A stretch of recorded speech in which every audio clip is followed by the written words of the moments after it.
বন্ধুসকল, আজি এই ষ্টৰীটো আমাক পঠাইছে অভিজিতে। তো বলক অভিজিতে কি এনেকুৱা ভয়ানক অনুভৱ কৰিছিলে এই ষ্টৰীটোৰ মাজেৰে আমি জানো। তো অভিজিতে লিখিছে, এইটো মোৰ জীৱনৰ আটাইতকৈ ৰহস্যময় আৰু ভয়াৱহ অভিজ্ঞতা। আজিও নিশাৰ নিস্তব্ধতাত সেই ঘটনাটো মনত পৰিলে মোৰ গাৰ নোম শিয়ৰি উঠে। তেতিয়া মই স্কুলত পঢ়ি আছিলোঁ। গৰমৰ বন্ধত প্ৰতিবাৰৰ দৰে সেইবাৰো মই গাঁৱৰ ককাৰ ঘৰলৈ গৈছিলোঁ। আমাৰ ককাৰ ঘৰখনৰ ঠিক পাছফালেই আছিল বিশাল ধাননি পথাৰ। সেইদিনা আকাশত বেলি ডুবিবলৈ অলপ বাকী আছিল। ককাই পথাৰত পানীৰ যতন চাবলৈ ওলোৱাত ময়ো তেওঁৰ লগ ধৰিলোঁ। পথাৰৰ কেঁচা আলিটোৰে খোজকাঢ়ি যাওঁতে মই চাৰিওফালৰ প্ৰাকৃতিক সৌন্দৰ্যত মুগ্ধ হৈ পৰিছিলোঁ।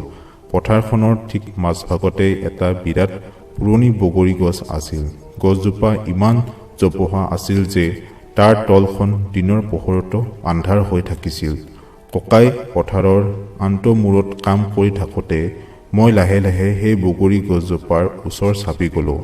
গছজোপাৰ ওচৰ পোৱাৰ লগে লগে মই এক অস্বাভাৱিক নিস্তব্ধতা অনুভৱ কৰিলোঁ।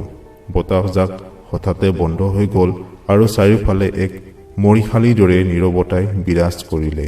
ঠিক সেই সময়তে মোৰ নাকত এটা তীব্ৰ পচা গোন্ধ লাগিল, যেন বহু দিনৰ পৰা কিবা এটা মৰি পৰি আছে। কৌতূহলবশতঃ মই গছজোপাৰ ডালবোৰৰ মাজেৰে ওপৰলৈ চালোঁ। যি দেখিবলৈ পালোঁ সেয়া কল্পনা কৰিবলৈ মোৰ সাহস হোৱা নাছিল। গছৰ এটা শকত ডালত এজন মানুহ বহি আছিল। মানুহজনৰ গাত কোনো কাপোৰ নাছিল, কেৱল এখন কলা লুঙি কঁকালত মেৰিয়াই থোৱা আছিল। তেওঁ তললৈ মূৰ কৰি কিবা এটা চবাই আছিল। মই ভাবিলোঁ হয়তো গাঁৱৰে কোনোবা হ'ব। মই মাত লগালোঁ, খুৰা ইমান ওপৰত কি কৰি আছে? মোৰ মাতটো শুনাৰ লগে লগে মানুহজনে কোনো উত্তৰ নিদিলে, বৰঞ্চ অতি মন্থৰ গতিৰে তেওঁৰ গাটো ডালটোৰ পৰা ওলমাই দিলে।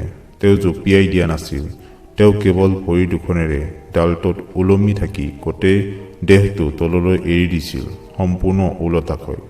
তেওঁৰ চকু দুটা আছিল অস্বাভাৱিক ধৰণে ডাঙৰ আৰু তেজৰ দৰে ৰঙা।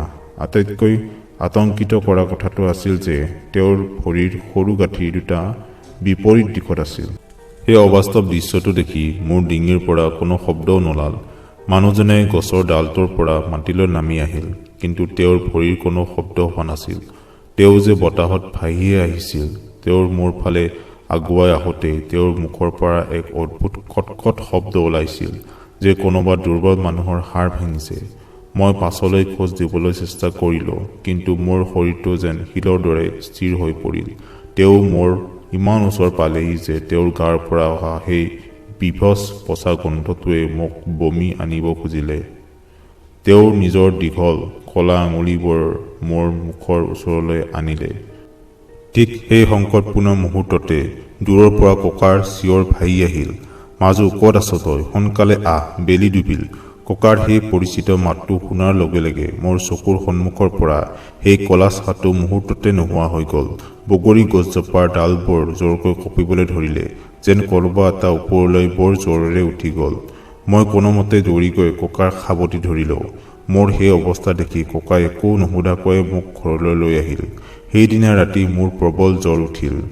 মই অৰ্ধচেতন অৱস্থাত আছিলোঁ, কিন্তু মোৰ বাৰে বাৰে অনুভৱ হৈছিল যে সেই বগৰী গছজোপাৰ পৰা কোনোবাই মোৰ খিৰিকীলৈ চাই আছে। পিছদিনা গাঁৱৰ মুখিয়াল এজনৰ পৰা জানিব পাৰিলোঁ যে সেই পথাৰৰ বগৰী গছজোপাৰ তলত বহু বছৰ আগতে এজন মানুহৰ অকাল মৃত্যু হৈছিল। তেতিয়াৰে পৰা সেই ঠাইখিনি সকলোৰে বাবে এক আতংকৰ নাম। মই আজিও সেই অভিজ্ঞতাৰ কথা মনত পৰিলে শিয়ৰি উঠোঁ।